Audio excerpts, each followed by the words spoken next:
it's time to start getting into the details of principal components analysis. In the beginning, we're going to talk about eigenvalues. But first, we'll just review from last time. We learned that covariance and correlation matrices are symmetric. That symmetry implies that their eigenvectors are orthogonal. And we also remember that eigenvectors for any matrix will always be ordered by the magnitude of their eigenvalues, the largest eigenvalues corresponding to the first eigenvectors. We also saw just a kind of general description of what principal components are. The first principal component being that direction in which the variance of the data is maximal. The second component being orthogonal to the first and being the next direction of largest variance. The third, fourth, fifth, etc. would be orthogonal to the first, however many are before it, and maximizing variance in whatever's left. And principal components give us this new orthogonal basis where the coordinates of the data points are now completely uncorrelated. So now we get to this fact that the eigenvalues actually tell us the amount of variance in each direction. So here, when we had this picture, those corresponding eigenvalues, lambda 1 and lambda 2, will tell us how much of the variance of the data is in each of the new directions. This is the same as saying it's the variance of the new variables, v1 and v2. And when I talk about the variance in each direction, this is really computed in the same old way. We're just using the coordinates of the data in our new basis. So if that's not clicking, let's back up a second and just here's some two-dimensional data. I have two variables, x1 and x2. What's the variance of x1? Well, it's the sum of squared distances to the origin of the x1 coordinates, right? So it's like projecting the data onto the axis for x1, which is really just setting all the x2 coordinates to 0. It's dropping x2 out of the picture. So now I have a number line of data, and I take the sum of squared distances to the origin because the data is centered. And the same thing is true for the variance of x2. If I project the data onto the x2 axis, that's the one-dimensional variable x2, and I would look at the sum of squared distances to the mean or the origin. And now we can define total variance, and the total variance is the sum of the variances of each variable. Okay, so if I take the variance of x1 and add it to the variance of x2, that's how much total variance I have in my data. And once we change to the principal component basis, we have new variables, v1 and v2, which would provide another way to look at total variance. But the cool fact is the total amount of variance is the same no matter what orthogonal basis you consider. So it's a fact that if I add the variances of my original variables, I will get the sum of the eigenvalues. And the reason is, it's just the sum of the squared distances of each point to the origin. And so Pythagorean theorem tells me that it doesn't matter what kind of right triangle I draw, the hypotenuse of that triangle is going to be the sum of squared, well, the square root. So the square of that hypotenuse will be the sum of the squared lengths of the legs of the triangle. And that total amount of variance will be the trace of the covariance matrix. Now, if you don't remember, it's okay. The trace is a matrix function that adds the diagonal elements. So if you recall, in the covariance matrix, the diagonal elements give us the variance of each variable. So if I add those up, that's really what this expression here is pointing to, just adding up the variances of the variables. Of course, in the covariance matrix, those off-diagonal elements give me the covariance between each pair of variables. So if I have this expression for total variance, I can also start to talk about proportion of variance. So the proportion of the total that would be directed along, or you might say explained by, the first principal component would be lambda 1 over the total. And likewise for the second component in our two-dimensional picture here. And this truth holds up in general when I have many components.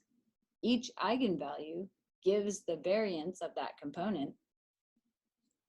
The sum of the eigenvalues will give me the total variance, which is also equal to the sum of the variances of each of my original variables. And in general, the proportion of variance that's explained by, say, the ith component is lambda I, that's the part, that's how much variance is explained by the ith component, over the sum of all the eigenvalues, which will be the total variance. And often we're more interested in looking at the cumulative proportion of variance that's explained by, say, the first k components. So I would add up the amount of variance from I equals 1 to k. This would be the total variance explained by the first k components divided by the total. So let's get some practice with this. And now let's take another look at zero eigenvalues. What would it mean in my earlier picture if lambda 2 was equal to 0? Well, it would mean that variance along that direction is exactly 0. Well, how do I get 0 variance? I can only have 0 variance when I have a constant vector.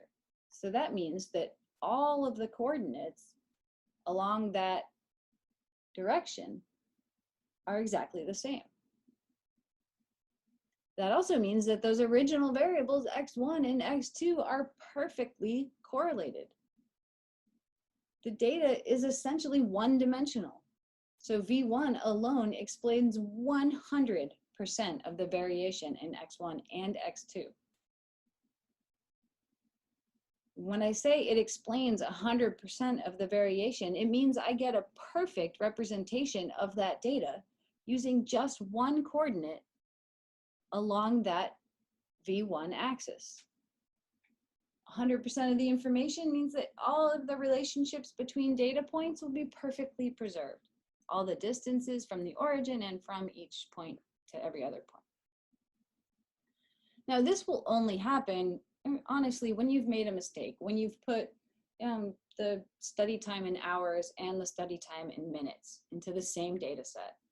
Or if you put for rectangular fences, the length, the width, and the perimeter, right? That's where you get perfect multicollinearity. But it's very common to have small eigenvalues. And when eigenvalues are close to 0, it means there's not much variance in that direction. And so you won't lose much by ignoring or dropping this component.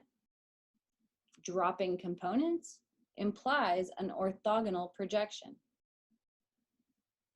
onto a subspace that's the span of the principal components. And that is how we get to dimension reduction. So I'm going to show you the same exact visual I showed in a previous video, but this time it's going to be a slight difference because rather than having a 0 eigenvalue where the data had perfect multicollinearity, I'm going to change that a little bit just so that there was a high degree of multicollinearity.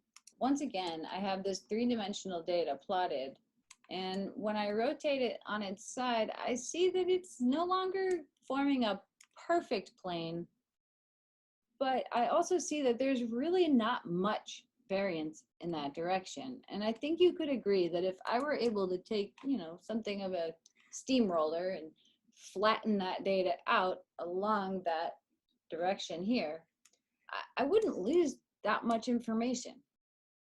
I would still have a very good picture of how each point was spatially related to every other point. And that's exactly what we're going to do here. We're going to draw the principal components. So now, sorry, it looks like the first principal component would go in this direction pointed by my mouse.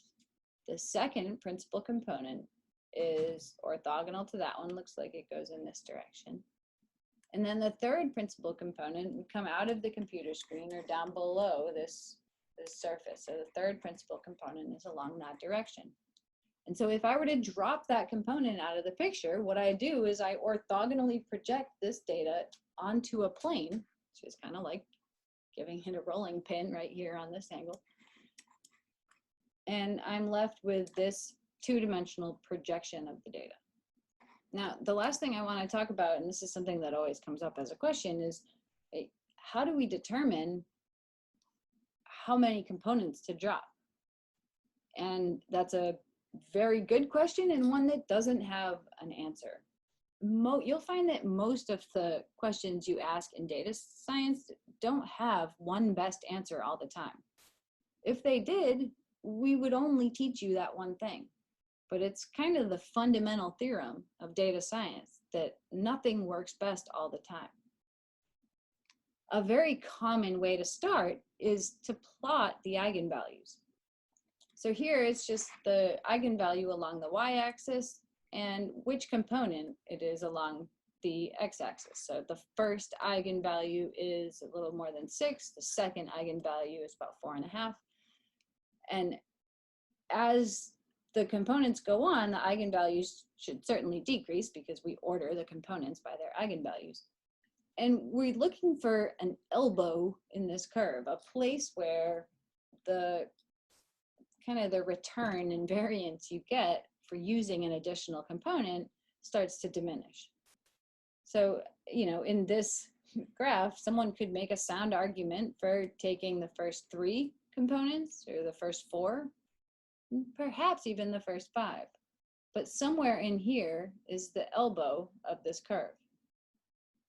Now, it's been my experience with very high dimensional data, you don't get such a nice elbow. You get something that looks like a spaghetti arm, and you're really left guessing where to put that cutoff. I'll show you some examples, or one example in particular, at the very end of this class that I hope will make you realize that each additional component you add just gives a slightly better resolution of the data up until you have a complete perfect example of your data. And all of these are approximations to it, and the approximations get better and better as you move on. So there's going to be a trade-off here for the dimensionality of the data sometimes, and sometimes you're going to find there's really not much difference after you add an additional component. But it really depends on the application and what you're trying to do. So again, there is no answer to this question of how many components do I choose. It will be different in every situation. Even the way you choose it will be different in every situation.